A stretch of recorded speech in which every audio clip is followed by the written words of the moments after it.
মায়ের অসুখ করেছে প্রায় 7 দিন হয়ে গেল। হঠাৎ করেই বুকে ব্যথা আর তারপরেই রক্তবমি শুরু। কোনো মতে মাকে ডাক্তারের কাছে নিয়ে এসেছি, কিন্তু তারা বলল মাকে শিগগিরই নাকি হাসপাতালে ভর্তি করিয়ে দিতে, কারণ মায়ের হার্টের অবস্থা খুবই খারাপ। ডাক্তারের সাথে কথা বলে জানতে পারলাম অপারেশন করতে বেশ কিছু টাকা লাগবে। দূর থেকে দেখলাম মায়ের চিন্তিত মুখ। তুমিও তো চিন্তা করছো কেন মা? ডাক্তারবাবু তো বললেন তুমি সুস্থ হয়ে যাবে। দেখো, খুব তাড়াতাড়ি আমি তোমাকে নিয়ে যাব এখান থেকে। চিন্তা তো সেই কারণে করছি না রে বাবা, আমি বুড়ো হয়েছি, এমন অবস্থা হতেই পারে, কিন্তু এতগুলো টাকা তুই কোথা থেকে জোগাড় করবি? ও নিয়ে তোমাকে ভাবতে হবে না, তুমি বিশ্রাম নাও। সে বললে কি চলে? আমাদের ঘরে নিজেদেরই তো ঠিক মতন চলাফেরা করতে পারি না, তার উপর অপারেশনের এত টাকা কোথা থেকে পাবি? আমি বলছি কি, অপারেশনটা না করলে হয় না? আমি এমনি বুড়ো মানুষ, অপারেশন করলেই বা কদিন বাঁচবো বল? ওভাবে বলো না তো, তুমি চিন্তা করো না মা। এবারে ফসল খুব ভালো হয়েছে, সেই সব বিক্রি করলে তোমার অপারেশনের টাকা ঠিকই জমে যাবে। আমি ধান বেচার চেষ্টা করছি, যেভাবেই হোক এই সপ্তাহের মধ্যে তোমার অপারেশনটা করিয়েই ছাড়বো। দেখ, যা ভালো বুঝিস।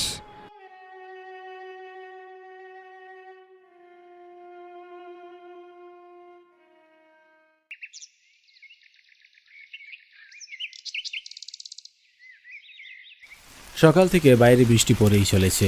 এদিকে আজ রাতে হাটবার, কিভাবে যে যাব সেটাই বুঝতে পারছি না। আজ হাটবারে ধান বিক্রি না করতে পারলে আবার পরের সপ্তাহের জন্য অপেক্ষা করতে হবে। মায়ের অপারেশনের জন্য অনেক দেরি হয়ে যাবে। আমাকে যে করেই হোক আজকের ভিতরেই হাটে ধান বিক্রি করতে হবে। কিন্তু এত বৃষ্টির মাঝে কিভাবে যে যাব? ধীরে ধীরে বাইরের আবহাওয়াটা খানিকটা স্বাভাবিক হতে লাগলো। বৃষ্টি অনেকটা কমে গিয়েছে।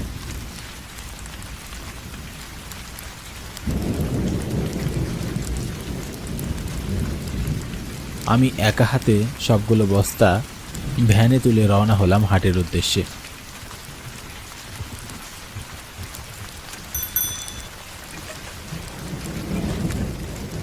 রাস্তায় শিরশির বাতাস, খানিক্ষণ বাদে বাদে এক একটা দমকা হাওয়ায় এসে মুখে লাগছে।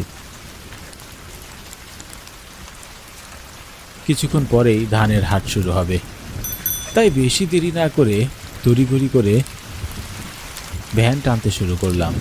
কিছুক্ষণের মধ্যেই পৌঁছে গেলাম ধানের হাটে। এ কি অবস্থা? আমি তো জানতাম আজ হাট বসবে, আজ কেন বসেনি? নির্ঘাত বৃষ্টির কারণে আজ হাট বসেনি। এবার কি হবে? সম্পূর্ণ ফাঁকা হাট থেকে উপায়হীন হয়ে ধান নিয়ে মন খারাপ করে বাড়ি ফিরে আসতে লাগলাম।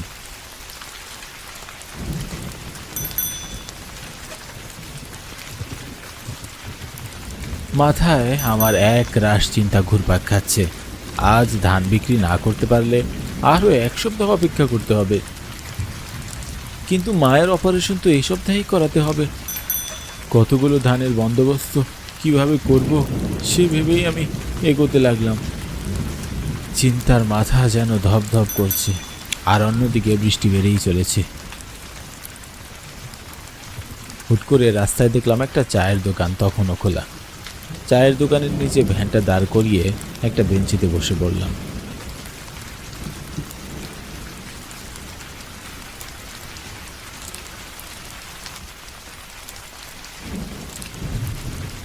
এক কাপ চা দাও তো, মাথাটা বেশ ধরেছে। এই নিন বাবু। তা এত রাত্রিরে কোত্থেকে আসলেন? গিয়েছিলাম হাটে, গিয়ে দেখি হাট বন্ধ। এবার এতগুলো ধান নিয়ে যে কোথায় বিক্রি করবো তাই ভেবে পাচ্ছি না।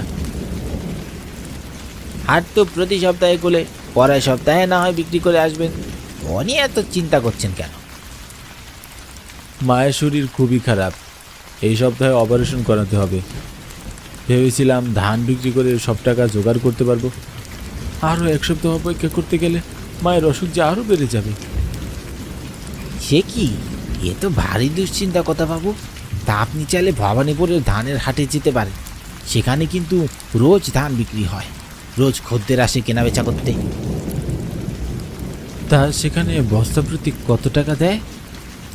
এই শুনেছি বস্তা প্রতি 1000 টাকা। তাই নাকি? আমাদের এখানকার হাটে তো বস্তা প্রতি 700 টাকা দেয়। তবে তো ভবানীপুরের হাটে যাওয়াই ভালো। তা সেই হাট কোন দিকে? এই জঙ্গল পেরোলে এই সামনে পাকা রাস্তা পেয়ে যাবেন বাবু। সে পাকা রাস্তা ধরে গেলেই ভবানীপুর গ্রাম। সেই গ্রামের শুরুতেই ধানের হাট বসে, রাস্তা ধরে এগোলেই পেয়ে যাবেন। এখনও ধানের হাট খোলা আছে, হয়তো আপনি গিয়ে দেখতে পারেন যদি কিছু লাভ হয়। বেশ, আমি বরং একবার ঘুরে আসি, যদি কোনো হিল্লে করতে পারি। দ্রুত বেগে ভ্যান চালাতে শুরু করলাম আমি। যে করেই হোক হাট বন্ধের আগে আমাকে পৌঁছতে হবে। বাতাসের আগে ছুটতে লাগলাম। একসময় জঙ্গল পেরিয়ে পাকা রাস্তায় উঠে গেলাম। পাকা রাস্তার ধারে খানিকক্ষণ ভ্যান চালানোর পরে দেখলাম মানুষের ভিড়।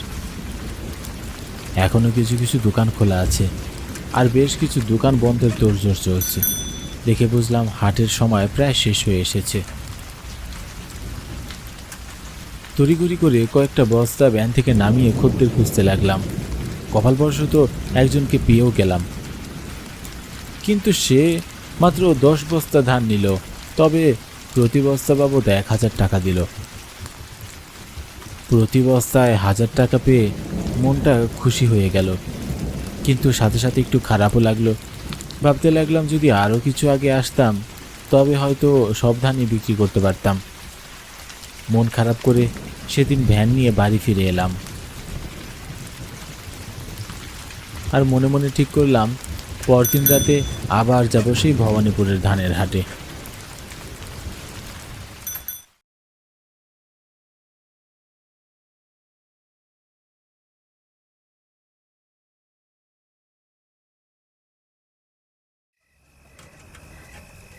যেই ভাবা সেই কাজ, পরদিন আবার ভ্যান ছুটিয়ে চললাম ভবানীপুরের ধানের হাটের দিকে। আজ আবহাওয়াটা কেমন যেন গুমট বেঁধে আছে। এরকম থমথমে আবহাওয়ায় গাড়ি চালানোটা বেশ কষ্টকর হয়ে উঠেছে আমার জন্য। নিঃশ্বাসটাও যেন ভারী হয়ে উঠছে, কিন্তু যে করেই হোক আজ হাটে গিয়ে সব বিক্রি করে আসতে হবে। আমি চারপাশ লক্ষ্য না করে ভ্যান চড়াতে শুরু করলাম। জঙ্গলের পথ পেরোলেই আগেই হুট করে ভ্যান থামিয়ে দিলাম। চোখের সামনে যা দেখছি তাতে নিজের চোখকে আমি বিশ্বাস করতে পারছি না। আমি দেখলাম একটা তাজা লাশ রাস্তায় পড়ে আছে। লাশটা সম্পূর্ণ রক্তে মাখামাখি, চারপাশে যেন রক্তের বন্যা। ভূতরে কাণ্ড ভেবে এক মুহূর্তে সেখানে আমি অপেক্ষা না করে ছুটতে লাগলাম। কিছুক্ষণ পর মাথায় এলো আমি আমার ভ্যান আর তার উপরে থাকা আমার শেষ সম্বল সব ধানের বস্তা ফেলে এসেছি। আমার ভ্যান গাড়ি আর ধানই আমার বর্তমানের সহায় সম্বল। যদি এগুলো না থাকে তবে আমার বেঁচে থেকে তো কোনো লাভ নেই। তাই ভয়কে পাশ কাটিয়ে আমি মনের সাহস জোগাড় করে আবার হাঁটতে শুরু করলাম।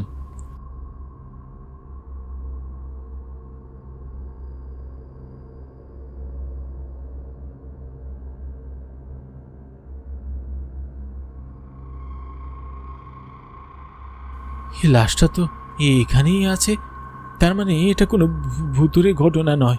নিশ্চয়ই ছেলেটা গাড়ি চাপা পড়ে মারা গেছে, নয়তো কেউ ওকে মেরে রেখেছে। কিন্তু এবার কি করি? আজ ধান বিক্রি না করতে পারলে আমি যে মাকেই বাঁচাতে পারবো না। কিন্তু এই ছেলেটাকে এভাবে ফেলেই যাই কি করে?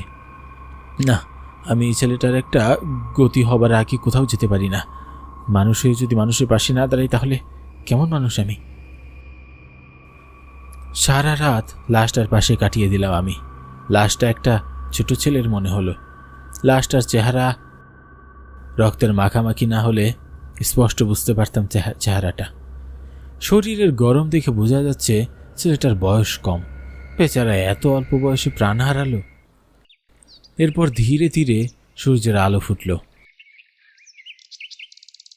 চারপাশের লোকজন খুঁজতে আরম্ভ করলাম। তখনই দেখলাম সে গায়ের একজনকে। শুনছেন? ও মশাই, শুনছেন? কে? কি হয়েছে? ডাকছেন কেন? বলছিলাম আপনাদের গায়ে একটা লাশ পড়ে আছে জঙ্গলের পাশে। দেখে মনে হলো বাচ্চা ছেলে। লাশটা কার জানি না, তবে কিছু সময় ধরে ওভাবে পড়ে আছে। ওর একটা শেষকৃত্য করা দরকার। আমাদের গায়ের? সে কি? চলুন তো দেখি।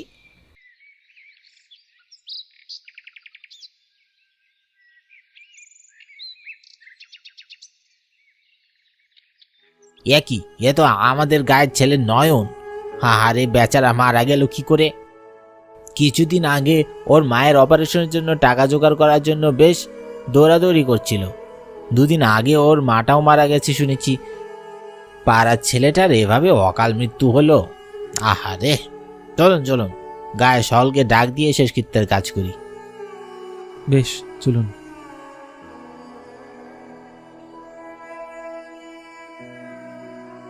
ছেলেটা শেষ কাজ করে বাড়ি ফিরে ক্লান্ত হয়ে শরীরটা এলিয়ে দিলাম খাটের উপর। আজও ধান বিক্রি হলো না। মায়ের যে কি হবে সেটা ভাবতেই পারছি না। এদিকে এই ছেলেটার ঘটনাটাও মনের মধ্যে একটা প্রভাব ফেলেছে। আমি আর কোনো কিছু চিন্তা করতে পারলাম না। সারাদিনের ক্লান্ত শরীর নিয়ে চোখ বন্ধ করতেই দু চোখে ঘুম জড়িয়ে এলো। আজ যে করেই হোক ধান বিক্রি করতে হবে। কি, এটা তো সেই জায়গা যেখানে ওই ছেলেটা মারা গিয়েছিল। আমার ভ্যানটা একা একা থেমে গেল কেন? কি হচ্ছে সব? নিচে কোনো কিছু আটকা পড়লো না তো? নেমে দেখি তো একবার। কই না তো, কোথাও তো আটকায়নি। তাহলে সামনে করছে না কেন? কি হচ্ছে?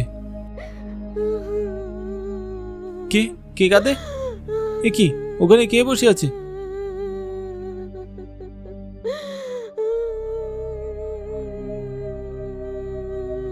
কে তুমি? কাঁদছো কেন? কি অবাক কাণ্ড! তুমি তো গতকাল মারা গিয়েছিলে। তুমি এখানে বসে কাঁদছো কি করে? কি হচ্ছে এসব? অনেক কষ্ট করেছি এতদিন আমার মায়ের জন্যে। দিন রাত পরিশ্রম করে শেষ পর্যন্ত মায়ের চিকিৎসার 1,00,000 টাকা জোগাড় করতে পেরেছিলাম, কিন্তু শেষ রক্ষা হলো না। আমার মা মরেই গেল। আপনি আমার অনেক বড় উপকার করেছেন। আমি? হ্যাঁ, আপনি।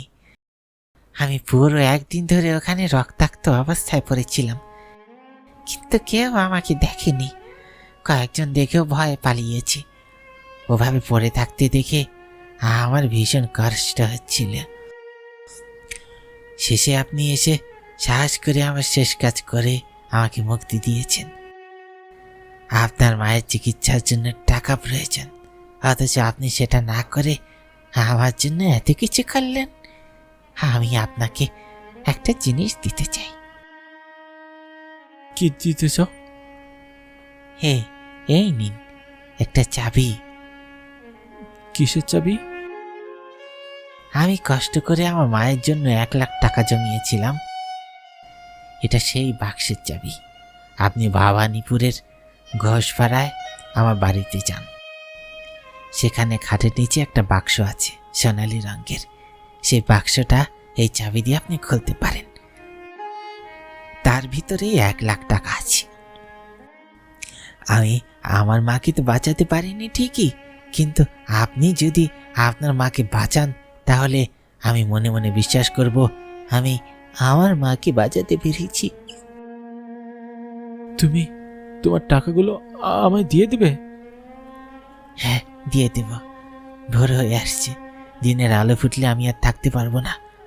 আমি আসি।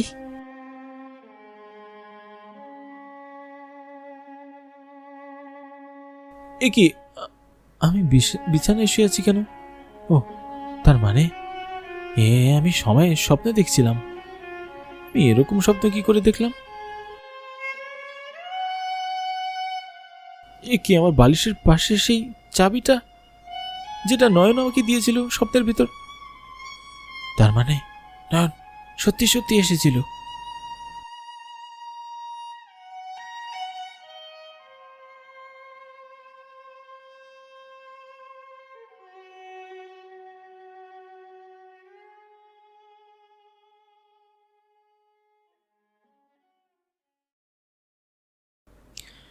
এরপর আমি নয়নের কথা মতো ওই বাড়ি যাই। তারপর সেই বাক্সটাও খুঁজে বের করি আর চাবি দিয়ে বাক্সটা খুলে ফেলি। ভেতর থেকে টাকা বেরিয়ে আসে। সেই টাকা দিয়ে অবশেষে আমি আমার মায়ের চিকিৎসা করাই।